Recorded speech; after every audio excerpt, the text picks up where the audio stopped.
Welcome to the new Overlords Podcast, where we talk about cool video game news and what we've been playing. I'm Max, and with me is a chill host in even chillier weather, my co-host Sema. Hello there, Sema. Hey, Max, I can't believe you brought up the weather. I know we shouldn't lead with the weather, but it's the time of year when weather starts to really piss me off. I got angry at the weather because it did that thing where it snowed, and then unless you shovel immediately, if you like drive on it, I was like, yeah, you pack it in. I gotta go. I gotta get out. Then we got back from we're just like going out to get food, and I'm like, if it's gonna get cold tomorrow, then that where I drove on the driveway is gonna be a streak of ice for days. Let me go shovel it right now. And then I got out there and it was too late. So it's a solid block of ice. I think it's warming up the next couple days. It's gonna melt. So don't talk about the weather. No more about the weather. I do have something more interesting, but it's local. It's over now. Our little farmers market that we have in town. The last day is already done, so no more farmers market. But when I went a week and a half ago, I was walking past one of the tables and I heard somebody say, "Hey, you." I think they said Jeff. I think they remembered my name. I have new neighbors 2 doors down. They were there with a table and they have the coolest stuff. So this, hopefully my camera will, let me hold it there a second and see if the camera will refocus. Focus. Oh, that is cool. It's not refocusing, but I saw it before you came close with it. Yeah, it's a resin skull with like a weed, like a flower, a flower thistle. It's like a thistle on the inside. It's really hard to see. I'll post pictures of it elsewhere. But the neighbor and her husband, they make this stuff. So she does a bunch of resin stuff like this, and he carves things. They're both really interesting. They're both into tech. One of them both of them work in the movie industry. One of them does like modeling for movie sets. They're very cool. Anyway, I wanted to... Did they know you from that block party that you went to? Yeah. So I met them at the block party, and I've said hi outside their house as well. I've stopped by and said, "Hey, new neighbor, how's it going?" They had a lot of Halloween stuff out, and a lot of this site of theirs and their shop, their little craft shop, is very Halloween-ish themed. It's not Halloween themed, but it's dark skulls and stuff. So it's called The Morning After, MOURNING, themorningafterco.com. So if you want to check out their resin skulls and scented candles and wax skulls and resin, these little cool resin ring holders, which are like crystally. So this is like my skull. It's got that stuff in it. But yeah, that was so cool. And them making this cool stuff, I thought was really, really interesting. I kind of want to like commission something from them because it's such cool stuff. Anyway, I thought that was cool. So I wanted to put it on my desk, and so I could have that is cool. A little resin skull that will podcast with us from here on out, either here or on the shelves behind me. So that is enough about that. I hope the skull is not super opinionated. We will ask along the way, especially on these controversial news items that we'll talk about now. Good news, everyone. All right. First up in the news, I thought this was interesting, mostly because I was surprised that Netflix is still doing games, but Netflix is still doing games. Did you remember this? No.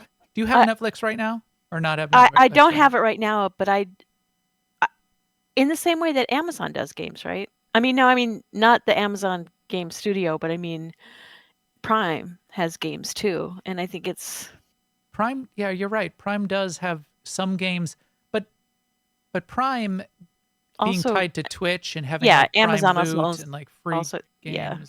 I do go It's on more in Prime your Gaming face all the time.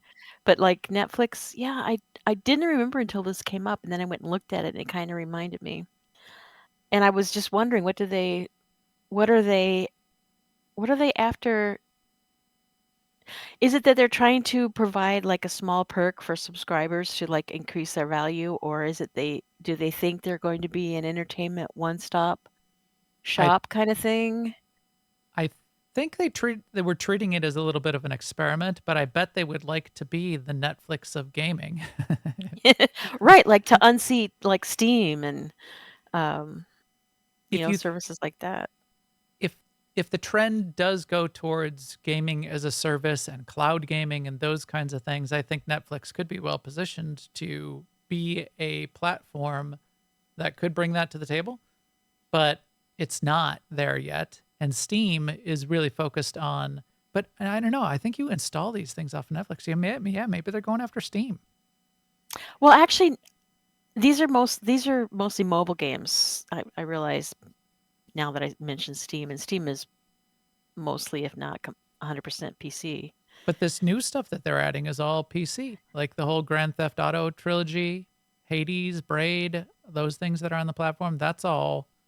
Wait, each of the three titles have been updated for mobile. You're right. So maybe Yeah, maybe it is yeah, very mobile. That maybe they want Netflix on your phone, the Netflix app on your yeah. phone, and standalone apps on Android and iOS. Yeah, maybe they're all going after mobile, but bringing AAA content to mobile. Gameflix, as eFlux says. Yes, eFlux. eFlix. eFlix, eFlux. Gameflux. So pretty interesting. I thought that was just something to keep in mind. I never go to it. Of course, I don't play games on my phone, and I don't open the Netflix app on my phone ever. So I don't know why I No, didn't see it. I rarely even open Discord on my phone, but I do sometimes. Right. My phone is tiny. Right. It's tiny, and I've got like this giant. I've got like a 4000 series graphics card and three giant monitors. Why would I game on my phone? Well, And I've got the Steam Deck. Because your phone's with you when you're, I don't know, in the kitchen or at the dentist or. I never leave the house, so it's not really an issue. This next one, you know why I put this one in, Sema? Yes, because they clearly added bears to Cult of the Lamb. Yes, bears you can have lambs you can have. Well, you don't play a human, luckily, in Cult of the Lamb. So it's not a human having sex with a lamb like in Baldur's Gate, but they're adding a sex update to Cult of the Lamb. Take note, game developers. Whatever your game, stupid little pixel art, Tetris 2023. You better add sex to it, otherwise, Starfield is definitely criticized for not being. I feel bad for the lewd lamb, enough. though. The lamb does not look like the lamb thinks it's a great idea. No, you're missing the point of what that is. That's the sexy face. That's sexy Squidward face. Oh, I see. Okay. So look up sexy Squidward here. I'll put a picture up. So sexy Squidward. Sexy Squidward was invented, I don't know, by the internet. So that's sexy Squidward. So I think this is supposed to be sexy lamb, the sexy Squidward version of that's definitely sexy lamb. Yeah. It It doesn't do it for me, clearly. No. But the other thing I thought was kind of interesting about this is the reason they did it was to get more followers on Twitch, which is kind of interesting because we sometimes, ask the question of whether Twitch is still viable or in the long term, and they clearly think it is. Yeah, interesting. You mean Twitter? I do mean Twitter. Thank you. Yeah. So they wanted 300,000 followers on X. And they said, if we hit 300,000 followers by the end of the year, we will add sex to this. And they got it like within 2 hours. Yeah. So whatever. I don't know. Okay. It might be a very positive shift in gaming. I don't know. Like maybe we'll, as a culture, get a more healthy. If New Overlords gets 300,000 followers on Twitter, we will add a sex segment to every episode, and we will talk about sex games. Bears. We practically do already, but also coming up in the news, I'm fascinated by this trend, and Yeah, me I too. wonder what your take is on it as well. It looks amazing. Couple of the first shots of Amazon Prime is coming out with a Fallout live action television series, quote unquote television, but on Prime, live action series. What do you even call that anymore? It's not I know. television. I mean, I know. When I was writing down my thoughts on it, I'm like, I had to backspace over going TV show because it's not that anymore. So a live action series. Yeah. Anyway, Last of Us was a good version of this. The Witcher, although that's based on the books, but the series is almost more based on the game than the books. I mean, there's a lot of these that are out and about and available, and potentially more And coming. it seems like, well, this is probably way out there, but it seems like when they go from game to live action, it's a higher quality result than when they go, I don't know.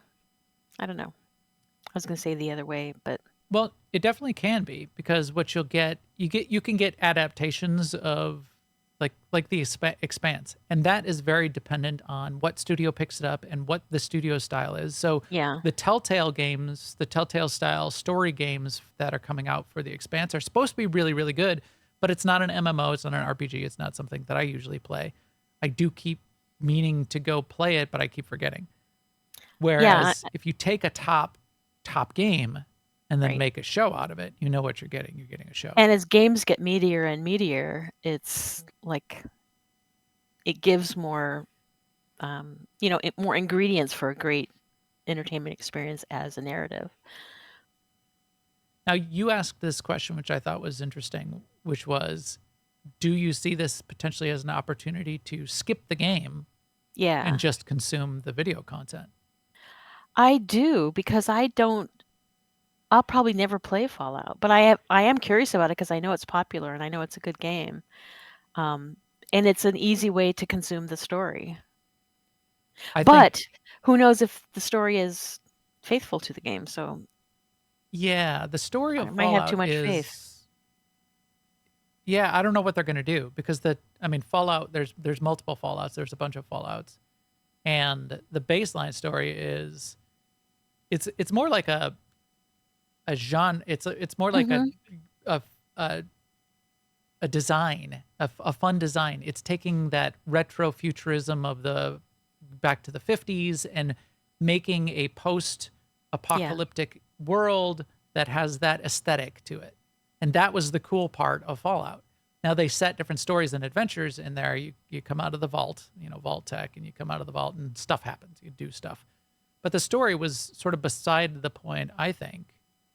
So they might need to create a story that works for a series, and like none of these pictures to me, except the vault text, except this one, I guess, has any of that really retro future feel to it. So I don't know how much they're going to bring that in, which was such a fun part of it. Like the lunch boxes and the bottle caps and Nuka-Cola and all of that. Which So we'll was an aesthetic that cropped up in Lost as well. It's had a day. The idea of... so did you watch The Last of Us? Because you didn't. So you didn't watch The Last of Us and you didn't play The Last of Us. Right. I did neither either, although I have watched other people play The Last of Us. And it's on my list to watch the series. It's supposed to be really good. I think that's a great opportunity where in some ways the television series to me seems more highly acclaimed from a story perspective than the games, even though the games are very acclaimed for their story. If Machete watches it, I'll watch it. Okay. So if Machete says it's really good, then I will watch it and not like it. Because that's what Machete does. If he tells me it's super good, then I won't watch it, because that's right. also a thing. Then there is Season of Discovery, right? Yeah. Are you gonna discover Season of Discovery? Well, it's launching tomorrow. Right. And what Season of Discovery is, we've talked about it before, but it's another version of WoW Classic, where they've added a way for your character to get abilities that your class has never had before. And the idea is that you could play different roles in the conventional, rather than just the conventional ones. Like you could be a warlock and tank, or a rogue and tank, or you could be a mage and heal. And we've had within the guild, there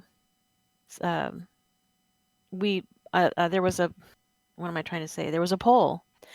Like, do we want to play Season of Discovery on the Horde side or on the Alliance side? And there was like 14 people that clicked on that poll immediately. Yeah. Yeah. So, which is, yeah. I mean, there's a lot of interest in Season Discovery. I personally have not decided yet because I'm on game overload right now. Because, well, we can talk about later when we're talking about what we're playing. But, yeah, I agree.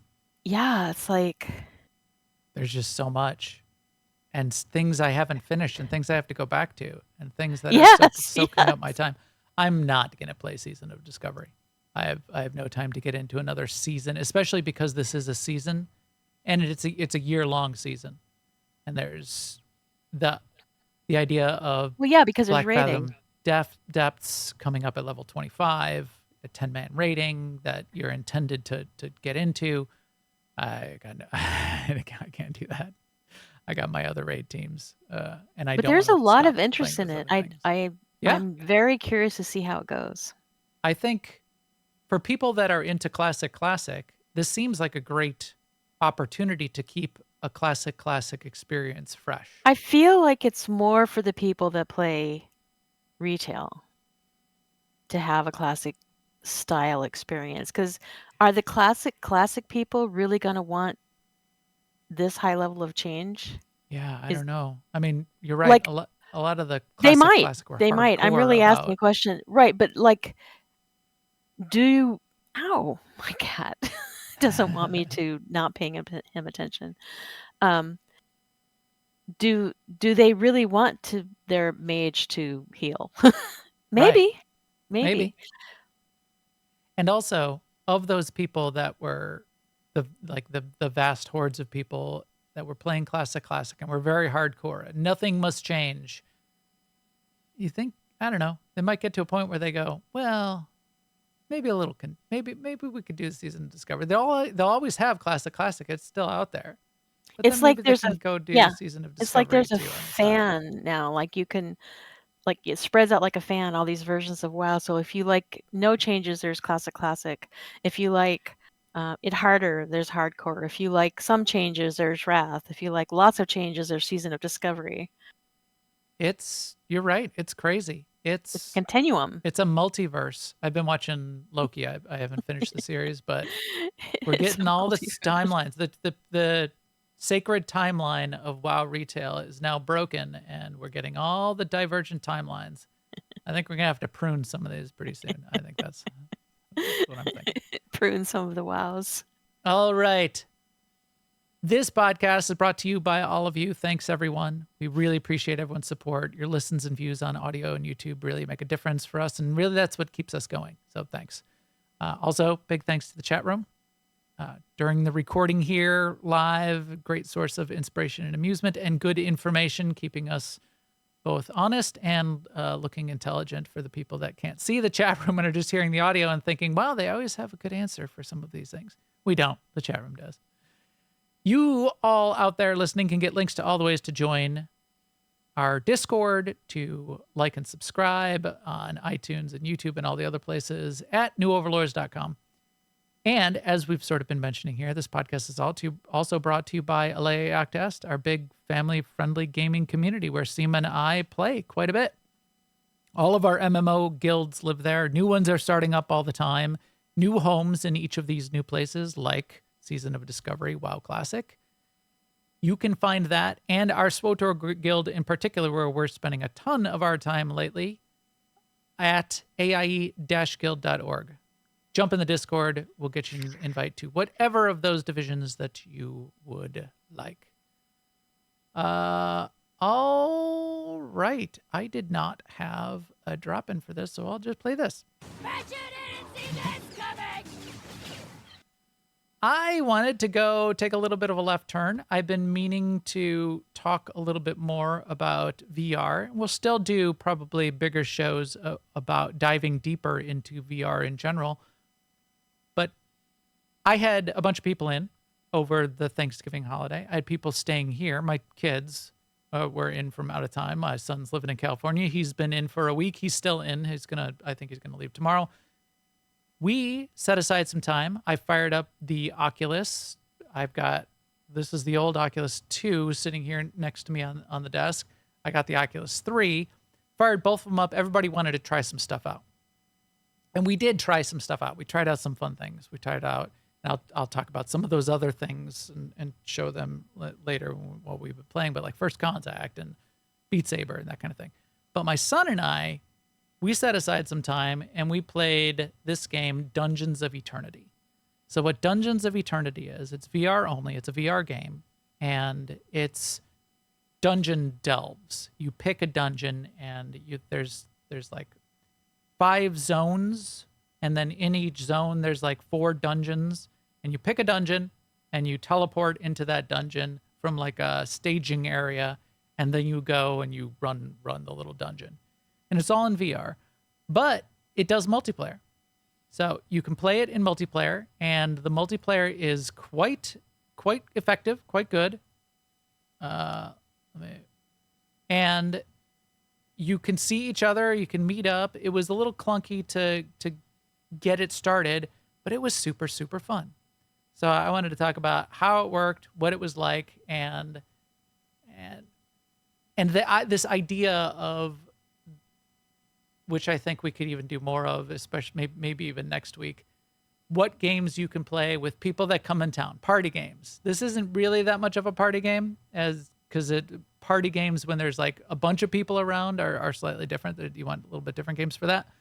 But this was really fun. I think even if it was just a couple of us playing, we swapped people in, this could be a really fun kind of game. So what is the game itself? It is dungeon delving. You get in there, you use the 2 hand controllers, and you're just like grabbing your weapons, you're pointing at things, and you're grasping things, and you're walking around these dungeon halls. So as you teleport in, you walk into a room, and some enemies might start spawning. You can see them like a portal, like this little swirling portal appears on the floor, and a skeleton comes out of it, and then you gotta kill the skeleton.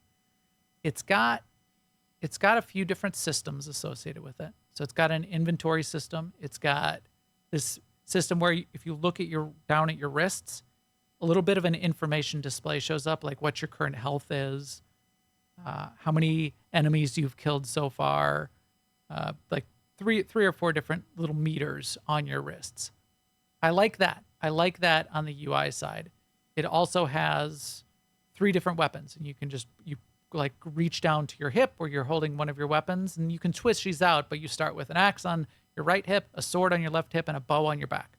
So you just reach with the controller and grab that, and that's a pretty common mechanic in VR for how to make things work.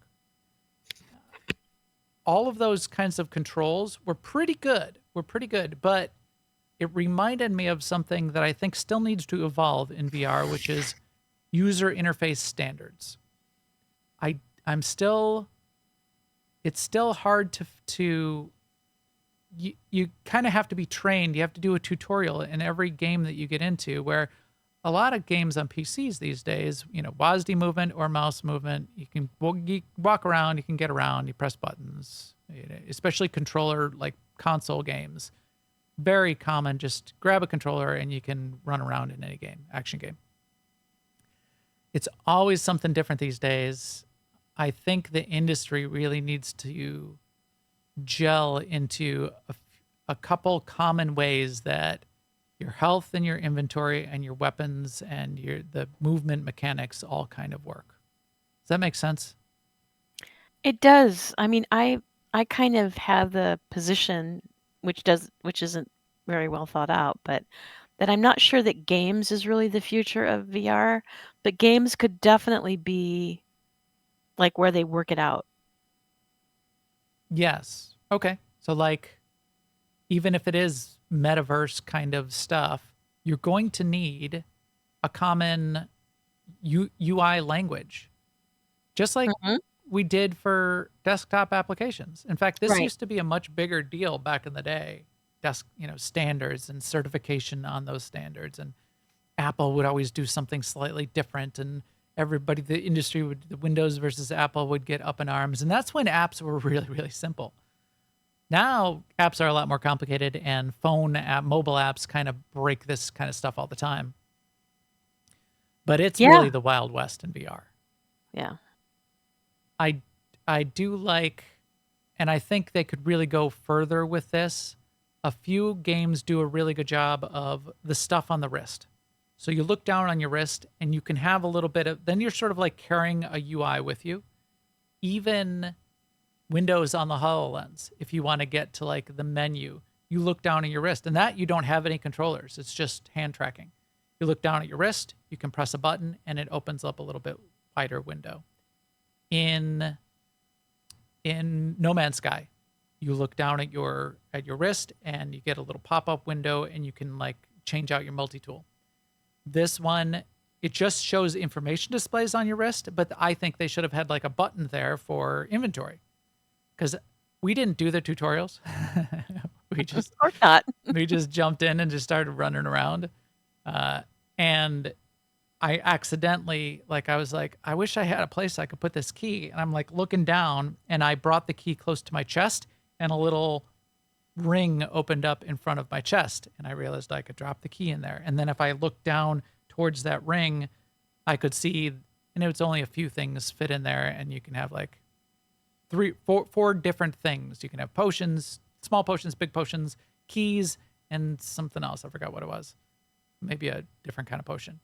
And it shows you how many of each you have, and you can only hold so many of them.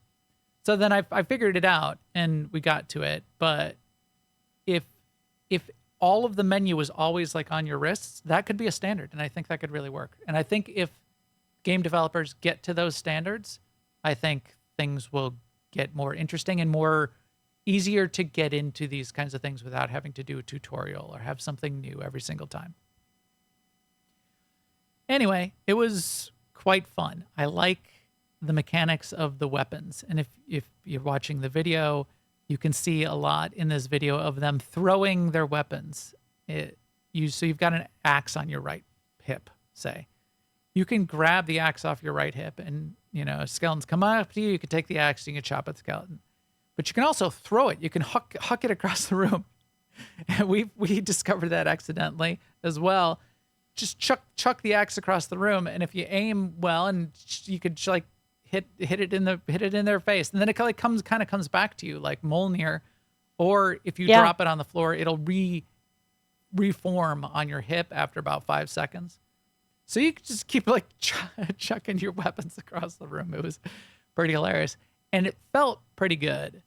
And swinging the weapons, obviously you're weightless, because you just have a controller in your hand. You don't actually feel the weight of a weapon, but you do get the haptic feedback that controllers vibrate when you hit something. And because it does that, it does trick you a little bit. I think when we did the interview with the studio lead for Aeolia, you talked about this a little bit, is that haptic feedback does trick your brain a little bit into thinking that things are happening or that you hit something. My son and I, the first thing we, of course, tried to do was hit each other with the axe.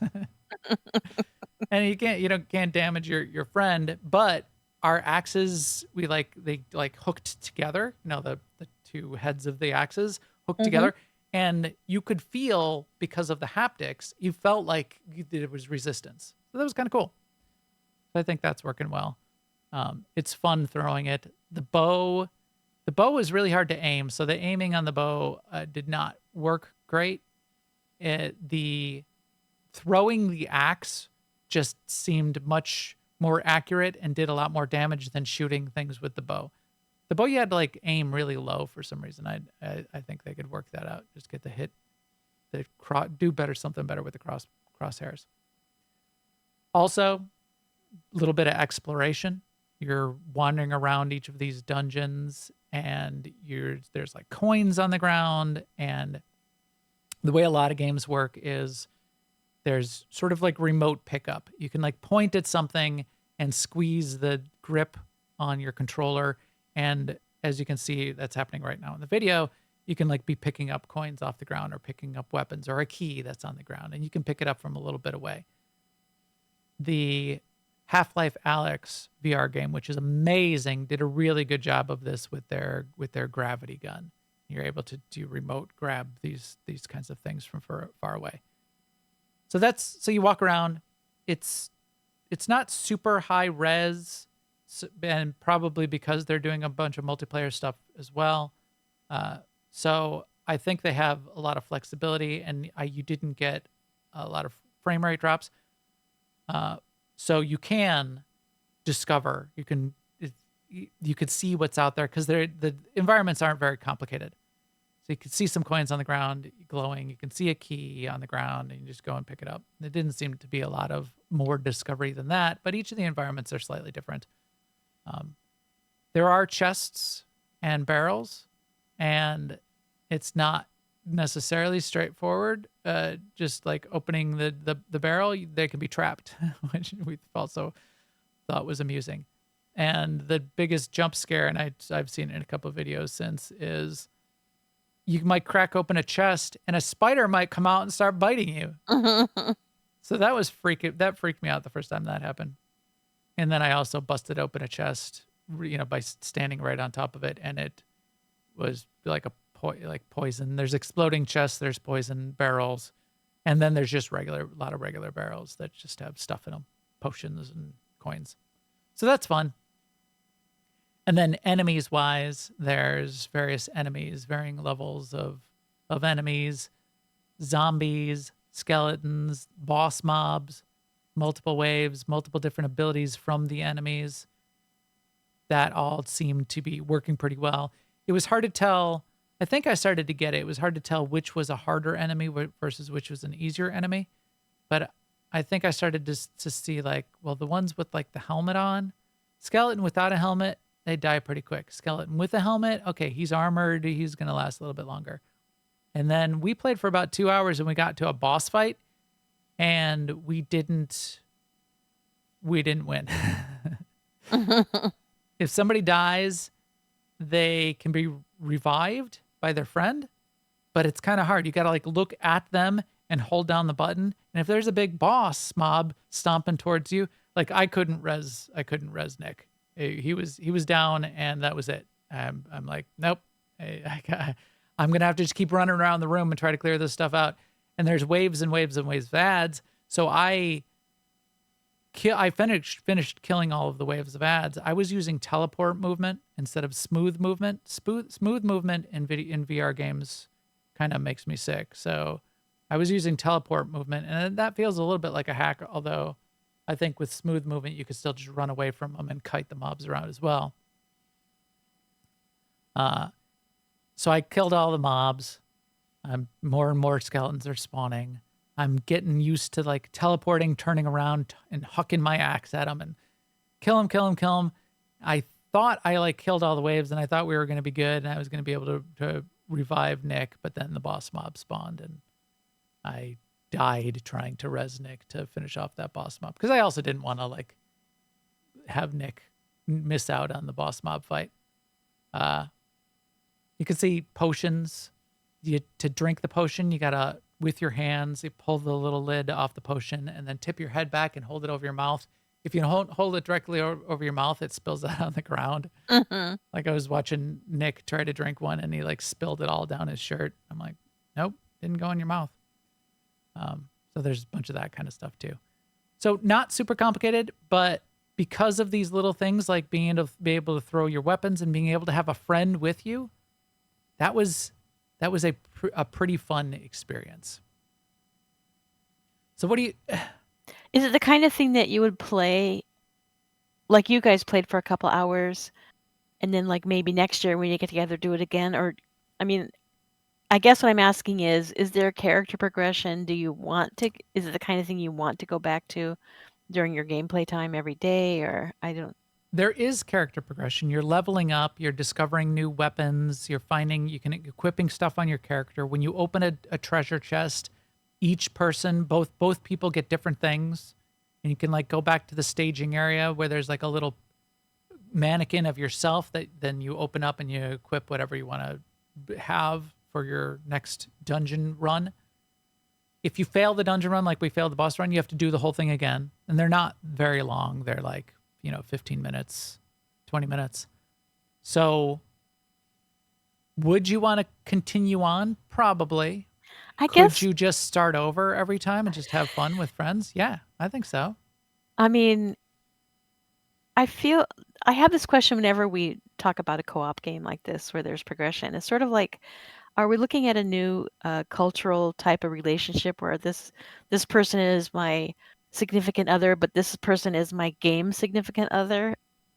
Because if you're progressing, don't you have to schedule and play together then, or at least most of the time? Like, how does that If work into your real life? Yeah, I think if you wanted to get into the progression, you would have to do that. But I think it feels like just because this game is a little bit simpler, it feels like you could ignore that and just start over from scratch, or like if somebody else comes over, like if my daughter comes over and Yeah, wants to play, she could just play Nick's character or my character with whatever right. we've got, and it would be perfectly fine. Yeah. So I feel like then it would maybe be better suited not to be a game with character progression, more like a. yeah, I can see the desire. If you're doing a dungeon crawler, you're getting loot. And you want to get more powerful. I get that. Yeah. Yeah. If it's too much of just like an arcadey thing where there is no progression, that to me that's less fun. There are To games me, like that. to me too. Well, I mean, there's huge games like that. I'm thinking of, Yeah. yeah, all the the games with the lanes. You Right. progress to a certain point and then you start over. Right. You Right. progress during a gaming session and then you Yes. start over. The all of the um but yeah, like League and like Yeah, Heroes of like the League and Storm Heroes of the and Storm, right. exactly. I forgot. And all versions of those, yeah. Right. And, So and the reason they do that is, yeah, because you can but jump in and out, even Overwatch and they things like have that, like you can jump in and out. matching too. Right. I think this does too. Now that I remember, in the lobby, you could invite friends, you could jump into a random game, you could jump into dungeons in progress. So I think that kind of thing exists here too. Yeah, I need to just do some reading and thinking about what co-op games are really for. I don't get it. Like I get it in Call of Duty, right?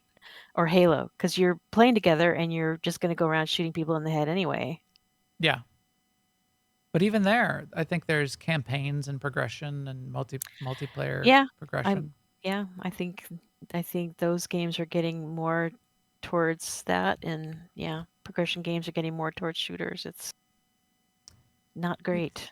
I would treat this game, and I think we had fun doing it as something to do for a couple hours and not something that like Nick and I won't be like scheduling time Right, right, right. to come back to it, which I think is cool.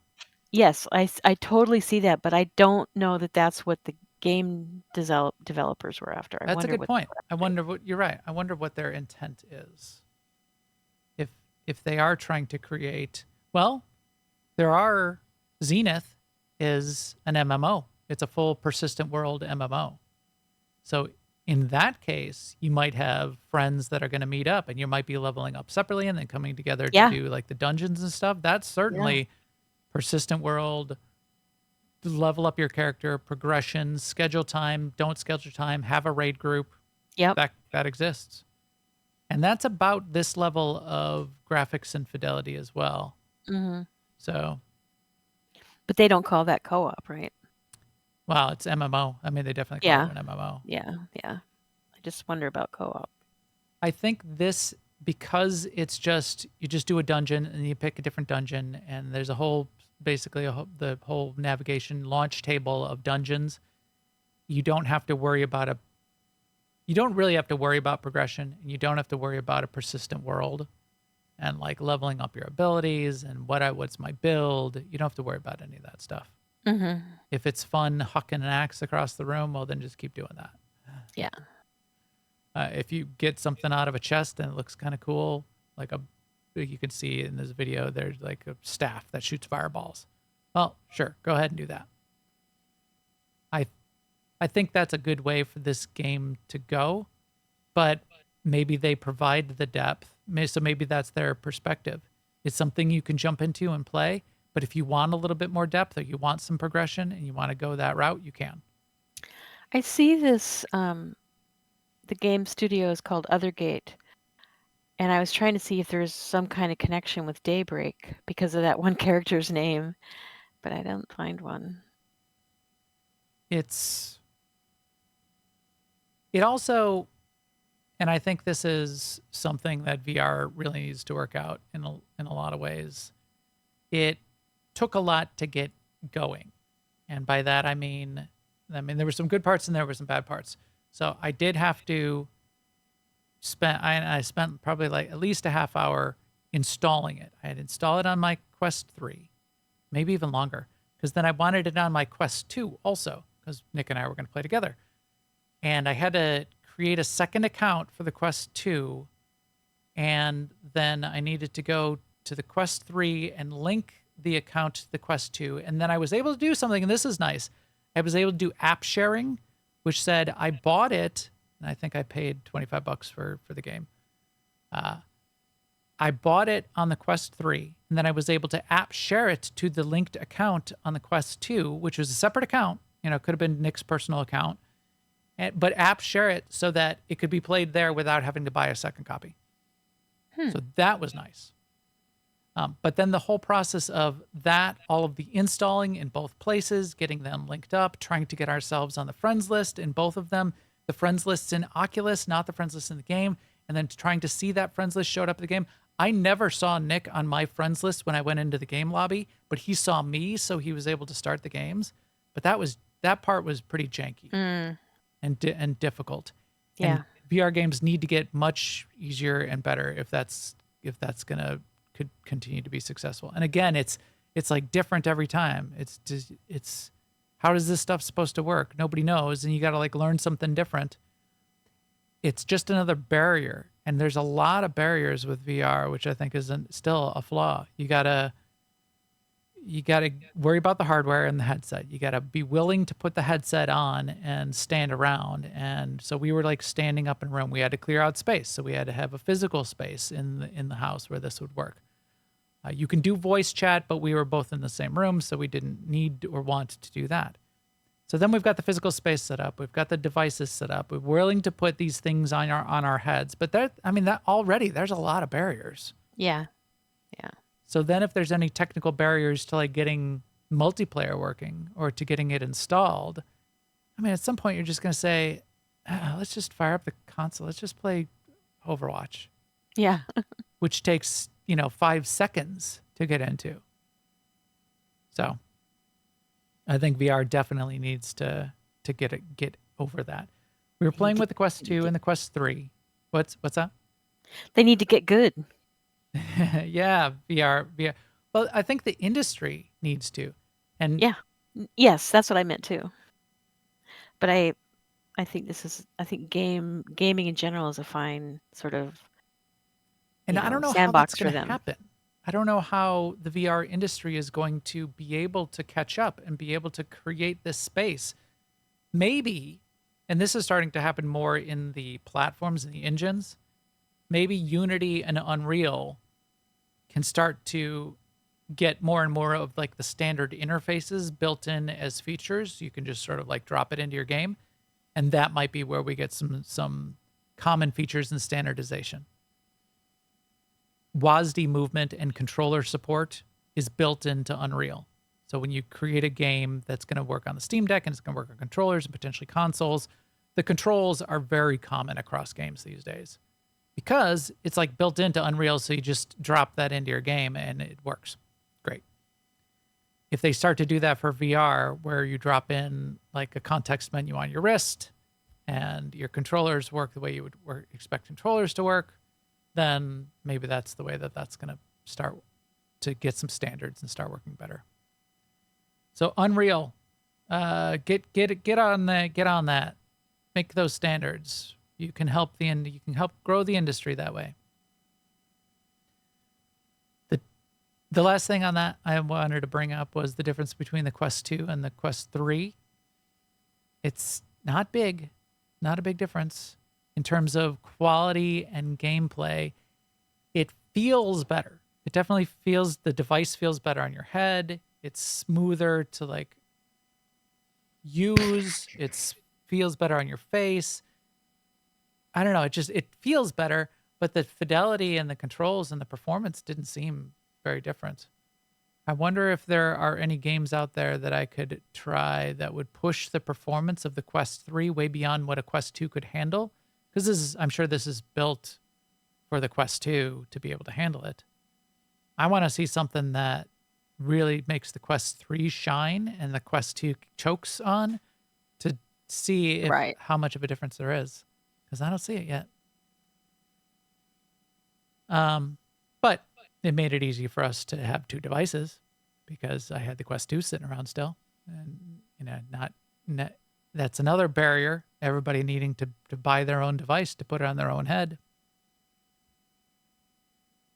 Even so, pretty fun, and something I would do again. In fact, we just ran out of time, had stuff going on. We had Star Wars Mandatory Fun Night last night. Otherwise, we would have been back in, and I would have recorded us like fighting the boss to try to get through that fight. Oh. We probably will go play it one more time before Nick heads out. And then when the fam comes back, I do know my middle daughter, who's an accountant, she loves the VR games for whatever reason.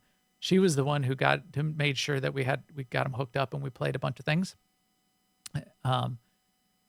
So I'm sure she'll want to try it out, because she'll try anything in VR. So fun.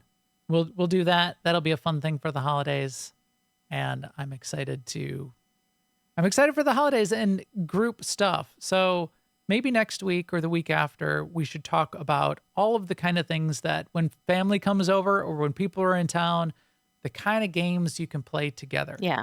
And there's a bunch of those. There's mobile, And there's they can console, be really fun there's too, PC, and you can play them.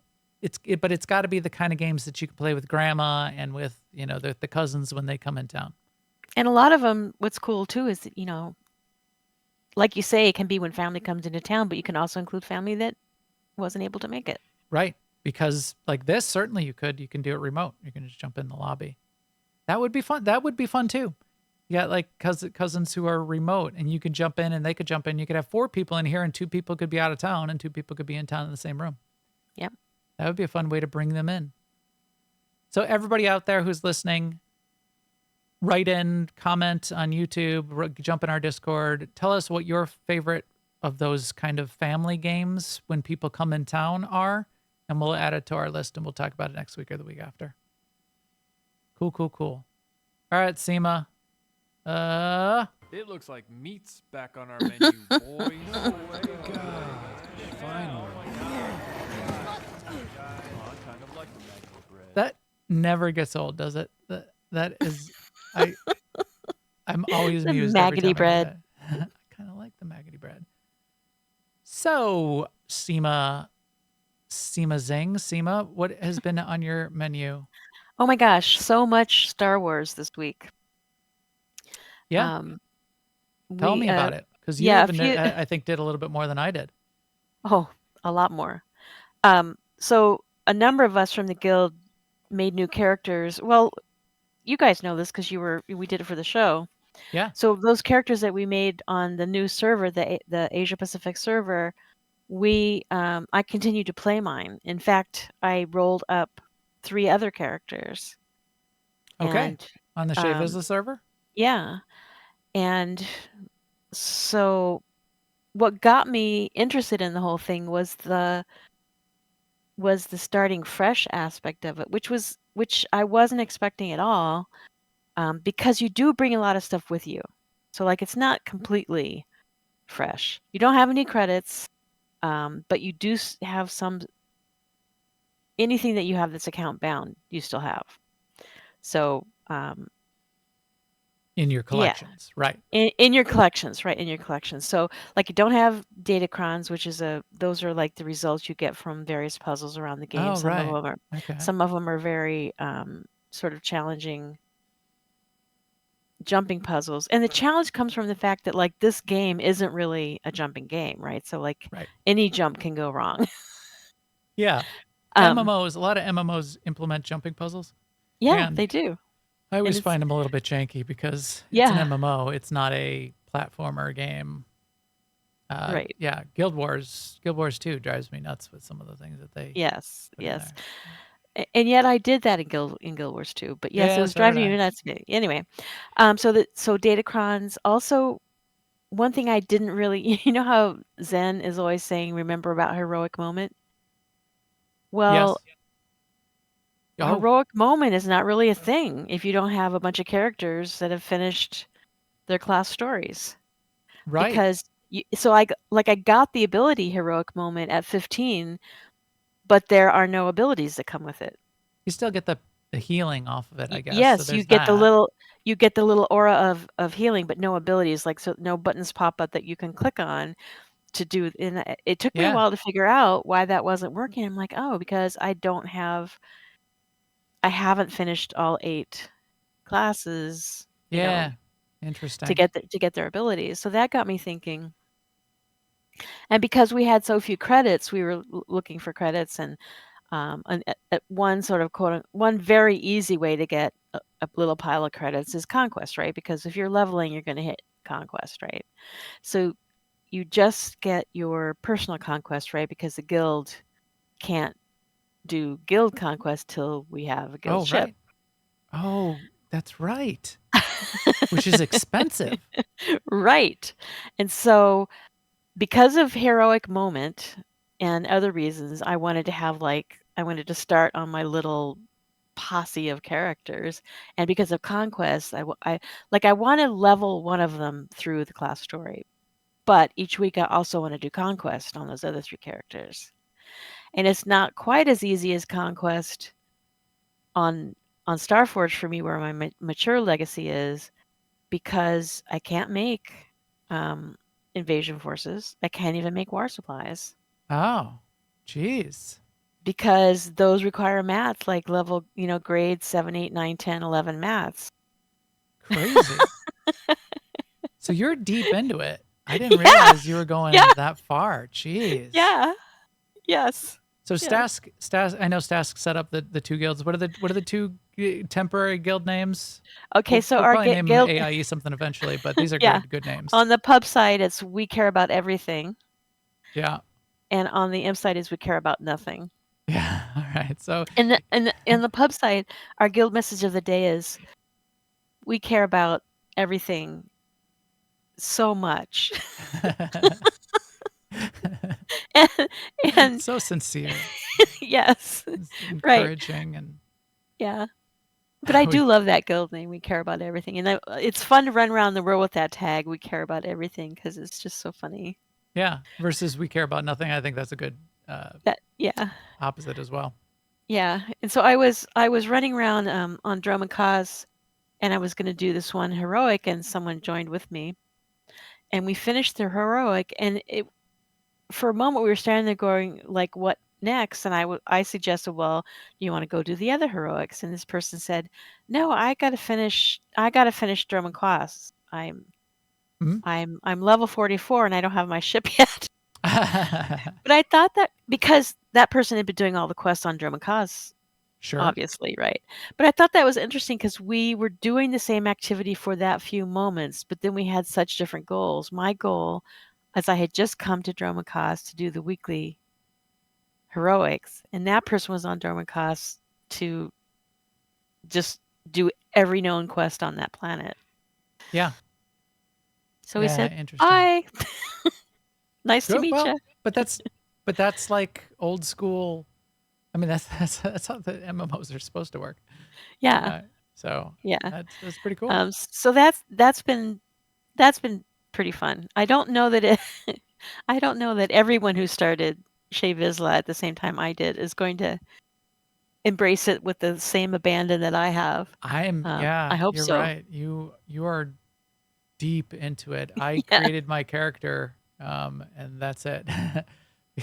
Because, well, we'll talk about what else I'm doing, but I'm still playing Star Wars on the other Star Wars, which I know you are too, but Yeah. I'm Oh not yeah, ready because to. I'm almost done. I'm done with Galactic Seasons on Starforge, and I could be done with the rep, but I slowed down the rep just to help with Conquest. But I'm like 80 of 100 tasks, I think, to get the achievement. Yeah. So I definitely don't want to lose focus and mess myself up for that. So I'm definitely going to do that. Plus MFN every week and our ops night every week, and Mm-hmm. And then you've got other things that you're playing yeah. too. Then I've been playing Wrath Classic too. So we're raiding in Ice Crown Citadel in Wrath Classic, and last week, and this really, the drop in that you go, good news, everybody. That is from a boss that we're fighting right now. Good news, everyone. Putricide. So basically, we started on Putricide a few weeks back, and we beat him, and he's basically on farm now. I mean, I think it's still possible that we could mess up something, but usually it goes flawlessly. And I thought at the beginning of this all that we would never see the Lich King because we raid one night a week, and ICC is 12 bosses. Yeah. And last week we got to Sendragosa, Okay. who's the boss And right before Lich King. but can't you save lockouts, or No, can you not? Oh, you No. can't save lockouts in Wrath? Oh. So we have to start with the first boss, Lord Marigar, every week. Yikes. Which is kind of why we're getting together tonight for a raid. We kind of clear the decks with any little like pre stuff that we can do, like VOA, which is the little lair instance in Wintergrass. We go in there and see if we can get some gear out of that. There's a weekly a raid quest that we can do. This week is to kill Malagos. If you remember that, that's a dungeon, another sort of lair instance dungeon boss. Yeah. So we'll be doing those tonight, and that's just basically to help us build up currency, to build up gear, to support our efforts in ICC for the weekend. Right. Interesting. So I found a video of a group doing Syndragosa Mm-hmm. in Wrath Classic. It's still, and I know everybody's UI looks like this. In a lot of ways, your UI has to look like this. Is this what your UI looks like? And this was one of the simpler ones that I found.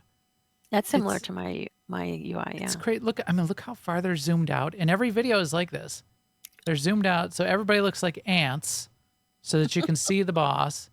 And then the screen is littered with junk all over. I mean, like there's meters, there's threat meters, there's DPS meters, there's healing meters, there's the raid frames, there's the chat window, and then there's the 16 bars, the traditional bars, and then like all of the buffs and debuffs, all of the stuff all over the middle of it. It's just, man. Yeah. I kind of feel like, and I know they, from time to time, different games try different approaches. WoW kind of can't get away from this at this point, can it? What does rating in retail look like these days? Still the same? Yeah. I mean, this person's UI, I think a lot of people would consider a cluttered UI. There's add-ons out there that really severely streamline your UI, and yeah. But yes, there'll be a meter. There'll be those bars showing, that's DBM showing when the next special attacks of the boss are coming. Some people do have 2 sets of raid frames. I don't have 2 sets of raid frames. It's interesting because it like I feel like it makes it it breaks the game. If I was a developer, an artist who created the game, and this is what I saw, this is what when I looked at it from the player's perspective, if it was this, I would quit. I would quit. Because you can't. you can't see the dragon, you can't see the people, you can't see people's armor, you can't see what's going on, you can't see the arena. The whole room is like filled with the screen is filled with words and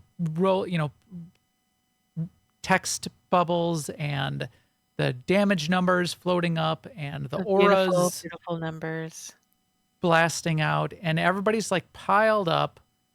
That's rough. That's oh look, they killed it. They got a bunch of loot. They killed it with 20 stacks of instability. It makes me think of when you play Eve, for example. The UI of Eve, a lot of it, although you can like zoom in on a ship and see the ship, you're mostly playing with it looks like an Excel spreadsheet.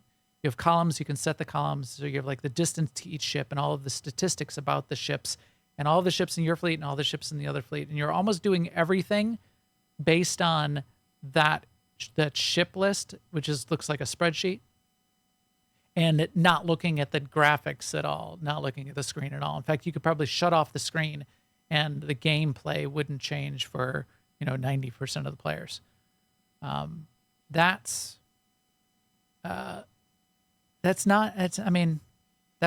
a way to play a game. And you can, like, I remember raiding and seeing this mess on my screen too, but it was still immersive. You still felt like you were there, right? Yeah. Oh yeah. And you still feel like I get what doing you're all the saying, but things. I'm also having a hard time wrapping my head around it because I guess I'm so used to this. But right. I don't find it that dissimilar in Star Wars: The Old Republic, and yes, similar like this, and definitely like this in retail. It makes me realize that the graphics probably don't necessarily matter all that much. And if you go way back, and I know you have a lot of experience with this as well, text-based games, just get rid of the graphics completely, and you can still have a really rich, immersive experience, and it's just text. Right. In fact, I heard about a couple players who are completely blind, not even just vision impaired, but completely blind, and they use a combination of add-ons and different kinds of screen readers that basically are piping into their ears all of the spatial data and then all of the meter ability kind of data, allowing them to play the game and allowing them to raid. So that in that case, they're completely abstracting away the graphics and the visuals. So that's interesting. Weird and interesting. Okay. All right. So you've been playing lots and lots of Star Wars and lots of WoW. Anything else made your menu this week, Sema? Yeah, I was excited to hear that they had done like an XP fix to Zakul Eternal Championship, which is a sub game in Star Wars that you can enter and beat. But you could always take someone with you, but only one person will get credit.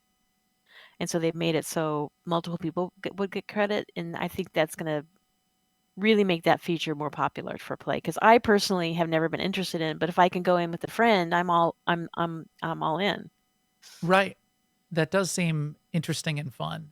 It'd be a maximum of 4 players. The fact that everybody can get credit, even better. I think is great. I think, in fact, I wish I had known that. When we were talking about it, we were still all under the impression that it still only worked for one person to get credit, so you wouldn't want to do it 4 times because it's 10 fights. It's like 10 mini boss fights. And right. Like, and I don't want mechanics and different mechanics. I don't want to do it, and even if it was short, I don't want to do it when it's just me getting credit or me just. I want to drag other people in just for me to get credit, and I don't want to do it 4 times because that's 40 fights then. Right. But yeah, if I had known, I would have done it with more people just because that's kind of fun. I did it today. I did the entire Eternal Championship, so I'll talk about that in a second. But yeah, I wish I had known that too.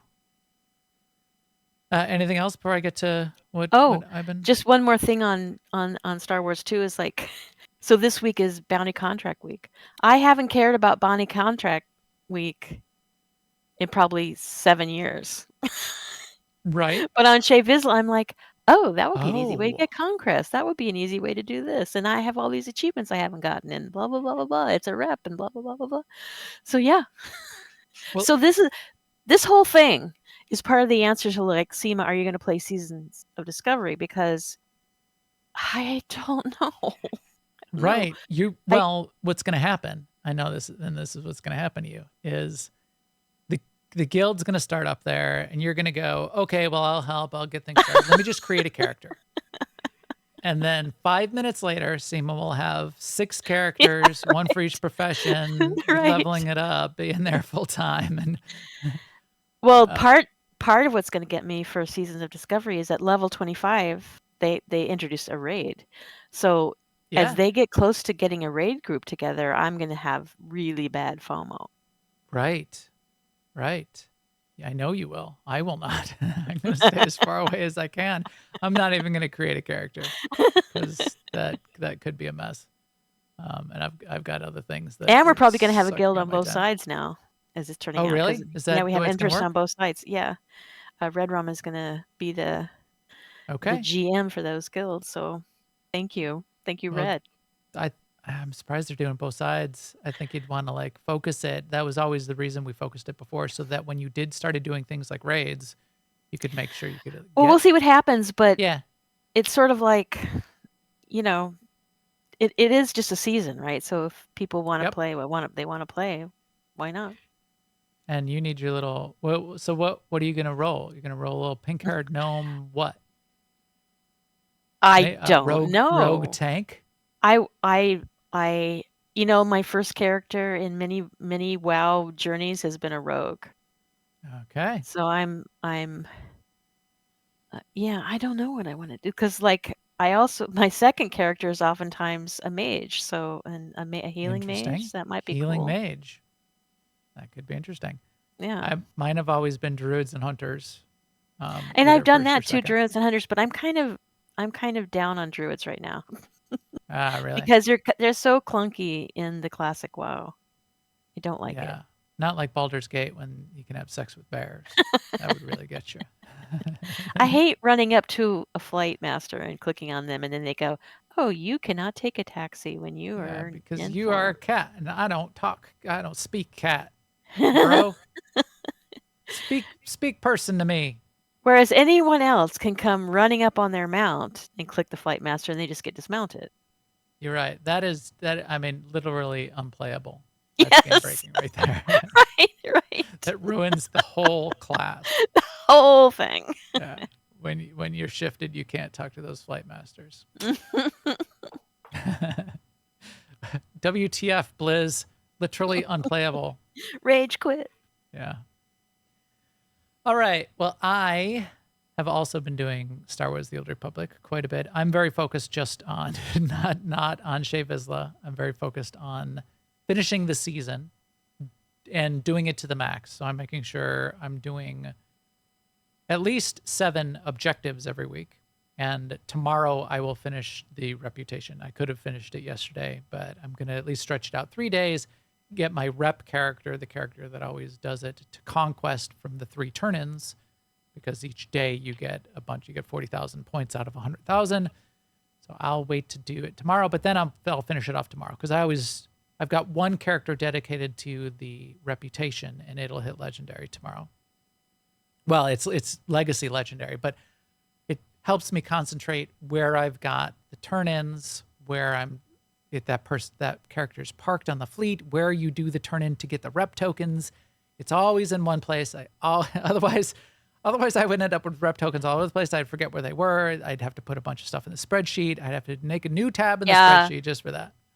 But you know how how I used to worry about that too, but now I don't, because what happens, which is much more annoying, but what happens anyway is you end up with more tokens than you can use Right. in any way. So I don't worry about them being lost on other characters. If I True. like, I usually just redeem 1 at a time anyway on the Right. character that I'm going to click it on. But I don't Which, worry. if you're doing that, then you're set. I usually just buy them 5 at a time for 100, because then also I don't have to like log in 3 different characters when it's Ops night and I'm almost capped on Dark Spores and I need to dump a bunch. I can just dump 100 in 1 click on the 1 character that's going to have 5 of the purple turn-ins. I Blah, do blah, have blah. 1 character that has the buff on, and if I do need to spend like 100 at once, I will do it on that one character. So Right. I do know where the big numbers of them would be. Yeah. Makes sense. In order to do Conquest this week, as you mentioned, I did do the Eternal Championship. And every time it comes up, I do it. It's 10 rounds, and each round is progressively harder. And I like it for a couple reasons. And in fact, I wish it was pushed a little bit more for people, or maybe just it's a good thing for us to remember to suggest for people that say, hey, I want to get into ops. What do I do to prepare or to get better? There's a lot of ops you don't need to prepare or get better. But if somebody did want to get better, this is great kind of content that gets you prepared for harder raid type content. Each of the 10 bosses is progressively more difficult, and each of them has slightly different mechanics. And the mechanics will push you to do things that you end up doing in various fights and operations, like target switching. And now there's a reflect shield, so you can't DPS while the reflect shield is up. And so situational awareness and target switching and order of kill and interrupts and stuns and positioning on the floor and the different types of circles. And there's one of the fights where there's 4 droids that spawn, and each of the droids you want to stand in between them so the droids kill each other with their lasers. A lot of those kinds of mechanics I think are really good for learning that positionality and learning how to basically get better at doing things. What like is group that content hat games. you have on? This is not me. This is somebody Oh, else's. okay. I think it's a Dreadmaster. Is it a Dreadmaster mask? It looks like it. But Yeah. yes, now that I think about it, it's like, why would you be carrying an assault cannon anyway? Nah, somebody had a good video, so I just Yeah.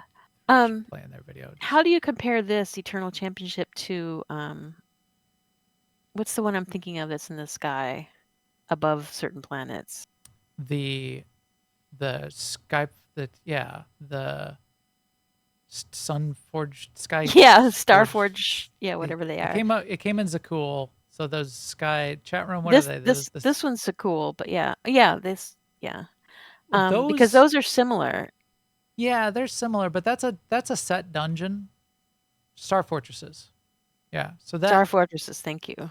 that's a set flash. That's like basically a flashpoint. So that's a set dungeon run, and there's 3 bosses. And the last boss changes slightly, but they're pretty much the same each time you're on the Star Fortress. This having the 10, and each of the 10 having a different set of mechanics, I think makes it much more interesting from the variety of fights.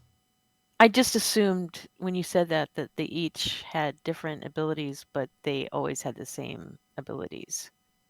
Like there's 10 bosses, they each have different abilities from each other. Yeah, they have different abilities from each other. They have different ads that come out. They have different. Yeah. I Yeah. mean, that's how flashpoints work too. Yeah. But maybe it's just because there's 10. Yeah. Whereas you're only getting 4. There's only 4 fights and then a bunch of trash. There's no trash for this also. So it just seems very focused on.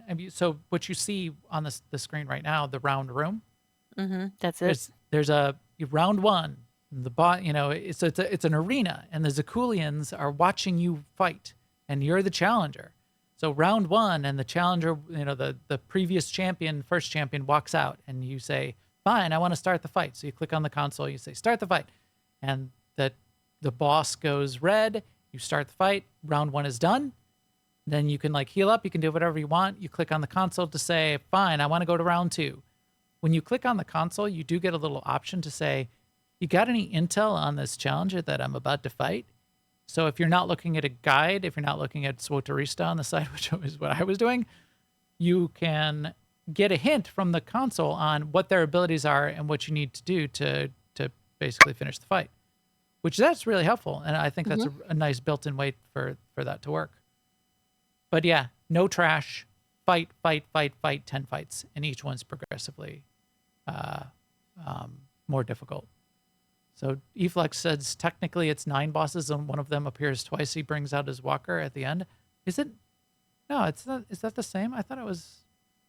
Anyway, it's 10 fights, but maybe so. Is it You saying Borga appears twice? We fight Borga and then Borga comes out again. Because why does Borga get 2 shots? Well, why are you got one going shot, right to do you not? Borga? Oh no, well, no, I forgot what the last one's name is. I don't know But who you why? fight twice. Oh, they say something about someone coming back for more. Yeah. But yeah, so I did that. You also mentioned Bounty Contract Week. I probably will do Bounty Contract Week because you can stack up a few of the objectives this week. There's one objective, I think, for like doing missions on Drome and Kos. And there's another objective for doing missions as a bounty hunter. And there's another objective. There's like three, doing things with a companion and DPS spec. So I think you can like get a bounty contract and do like three of the weekly of the 7 weekly conquest objectives all at once, by picking a Drome and Kos bounty contract on a bounty hunter, and doing it. I'm going to do that this week, I think, too. So that has been fun. That is one thing I've been doing. As I mentioned, we were also doing some other stuff in VR. We did Beat Saber. So I was always familiar with Beat Saber, and we were able to get it going, or just purchased it. None of the music packs. I wish the music packs weren't expensive. Those are sort of like DLC, and be paying for the music license in addition to Beat Yeah. Saber doing their thing. But so here you can sort of see what it looks like. These blocks fly at you, and the blocks have a little arrow, which means you need to swipe your lightsaber through the block in that arrow. And the blue blocks you need to hit with your blue lightsaber in your right hand, and the pink blocks you need to hit with the pink lightsaber in your left hand. The blocks fly at you in sync with the music, and you hit them on the beat. So although it looks really complicated, just like looking at this picture of all these blocks flying at you, well, this is one of the hardest songs. It's, once you get into the rhythm of it, it's much simpler, and the blocks are arranged so like if there's all of these different blocks, you might swipe up, and the next block you're going to need to swipe down. So they're designed for you to be like waving your hand around in that way. So when you watch some of the streamers that do this, and they're really, really good, especially the women streamers, they dance to it basically. So they're doing like club dancing, like waving their glow sticks around. And it looks like they're dancing. So it does make sense from that perspective. As a party game, this one's pretty fun because I didn't have it hooked up, and I really should have, so that we could see what the person with the headset was seeing. And you can do that. I think you can do it very easily to like an iPad or a phone. I think I could be able to do it to a bigger screen. I'll have to figure out how to do that. But even without that, because you're all standing around watching a player with the headset on for 2.5 minutes length of a song wave their arms all around awkwardly, that's pretty hilarious. And it's pretty fun. And then everybody waits their turns, and everybody then gets to do theirs and laugh and sit around and chat while somebody else is So doing how many the song. like beats do you have to miss before your turn is over? You once you sort of figure out how it works, you can get through the song. So then it's just playing through the song. So it's like 2-minute play through the song.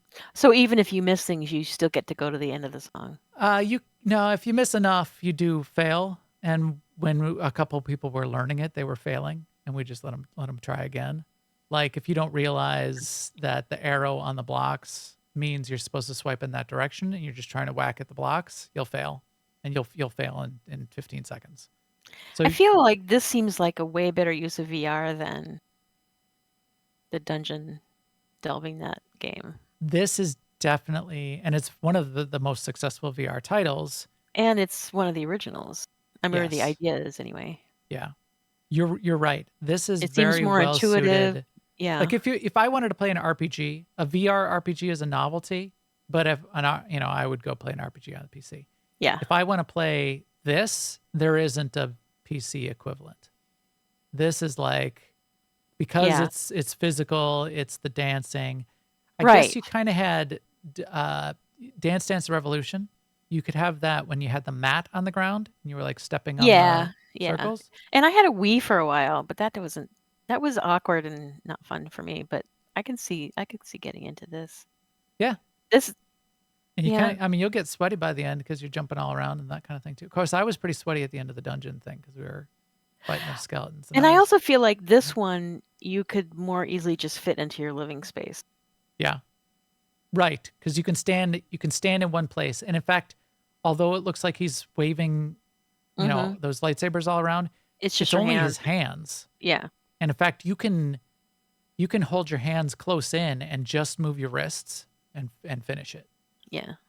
It looks cooler when you're like dancing all around. And there are points where you need to like duck or take a step to the side because there's like a barrier coming at you. Or you can play. We played in 360 mode where the blocks can shift and start coming from a different direction. So you'll be like turning, but you're not like marching around the room. When we were Right. playing the dungeon one, we were marching around the room a little bit. So yeah, fun. It's definitely, you're right. It's a really good use of VR and something unique. And more of that, I think you're right, is something that we should end up with in VR, and I think it would make sense. So played some of that. The only other one that I played, my son played a bunch of Vader Immortal, and I'm going to play that because I wanted to get it. But this one, everyone else played as well, which is unique to the Quest 3. It's augmented reality. It's called First Encounters. And because it's augmented reality, you see the room. So the headset has cameras on it, and you actually see your room. It's like you don't have a headset on. It's like you have goggles on, but you're actually just seeing the whole room in front of you. So what this guy is seeing out of his headset is just seeing his room. So you could see everybody around you, and you can see the friends that you're hanging out with, and they can see you. But what happens with the augmented reality, it's a simple little game, but my son ended up playing, kept coming back to it because there's surprisingly little bits of depth to it. It maps your room, and then this tiny little spaceship about the size of a barrel drops in through your ceiling. So you look up at the ceiling, and it looks like the ceiling cracks open, and this little spaceship drops down. Let me sort of skip ahead here. The little spaceship drops down, and then after the little spaceship drops down, these little puff balls about the size of a softball start popping into your room also. And because it's augmented reality and has your whole room mapped out, they'll like bounce off of the walls and they'll run around the floor, and you get these little bubble guns. And when the little puff balls drop into your room, you shoot the bubble gun at the little puff ball, and they get sucked into the little spaceship. So you get the full augmented reality experience, which is kind of cool. You get the mechanics of shooting the little puff balls, and then you get it's like you got a time limit. You got to see how many puff balls you can get in that time limit. So here you can see it's popping out of the, it's a glass door, which looks kind of weird. It's breaking. That looks better if it's actually a wall. But then you just shoot the little puff balls and then go in the spaceship. So yeah, that was cool. I definitely recommended you get that one for free with the Oculus. It's part of the experience, and it's more of a demo of the AR. But because you shoot the little puff balls and you're trying to get a higher score, turns out if you shoot the same color puff balls in a row, you get like a combo, a color combo, point combo. So my son kept trying to get higher and higher scores off of it. Pretty hilarious. So that was a fun one. Finally, outside of VR, so I will play Vader Immortal, and then there's a few other things I want to play. And I still want to do a whole VR episode for us at some point, but I have not gotten. Got to pull somebody in who plays a bunch of VR that maybe can tell us a few things. But otherwise, I've still been playing a ton of Ark Ascended, Ark Survival Evolved Ascended. Now, you kind of bounced off of it. A few of us bounced off of it, and a couple people stuck. Yeah. You kind of bounced off of it, which I think is fine. Well, it's really not for everybody. I mean, because Shea Vizsla. Yeah. And because there's just so much stuff going on. Yeah. So I could definitely see that, bouncing off of it. Just because it is a pretty unique game, and it can be kind of brutal, and there's a lot to learn, and if you got a bunch of things going on in other games, like the Shea Vizsla thing, you're going to get sucked back into that before you're going to end up going to school to figure Right. out Arc. Right, exactly. And I do watch your conversations back and forth in Discord where, you have to learn things like how to beat your baby dinosaurs so that they come out of the wall Well, and things like that. that's a bug. Yeah, but yes. But punch. yeah, so that's a bad punch it. example, but it is a lot of stuff on top of a lot of stuff on top of a lot of, which makes it a good game. So in our Discord, our Arc channel there in the Discord is full of us with Arc chatter. And even experienced people with the games that have done a lot of the end game stuff, you learn new tricks all the time to making this stuff work. Still a bunch of building. I've been doing a bunch of building stuff, but what I've been doing this past week that's sort of sucked up my time is the breeding of dinos is a pretty big part of Arc. There's a system of the stats on your dino that you maybe went out into the wild and tamed. And when you have two parents, the offspring has a chance of getting the stats off of either parent, and they actually have a 55% chance of getting the higher of the two parents' stat. So if you breed enough times over and over, you can get the highest stats off of a couple of parents to breed them onto an offspring. And then that you can use that offspring with another parent that has a high in another stat to get like an optimized offspring. Also, when you breed and you get an offspring, there's a system called imprinting where as the baby grows up, if you treat it nicely and do what it wants as it's growing up and imprint on it, you get a big bonus to its performance. It's like 30% tougher and it hits 30% harder. So it's definitely worth it to do it, for one. And for two, now we've learned there's some changes the way it works in Arc Ascended, and we've learned a lot of how the breeding on the whole stats stuff works. So we've spent, pages and pages in Discord, back scroll and trying to figure out how that all works and learning the system. And now I've bred up a bunch of these birds called Argentavis, which are really cool and do a lot of work for you and are good fighters. And I've just hatched my second T-Rex yesterday. Wow. So it just hit maturity today. No, that was my first baby T-Rex. So I had 3 wild tames, and then I have a baby T-Rex. Yeah, so been deep into that breeding in that way. But still, it's I'm doing sort of a tour of this South Base area, very safe area that we all started in. I don't know if you saw, that was Lars's house that he's been building sort of behind where your house is. Yeah. Sema. My floor. He was building that up.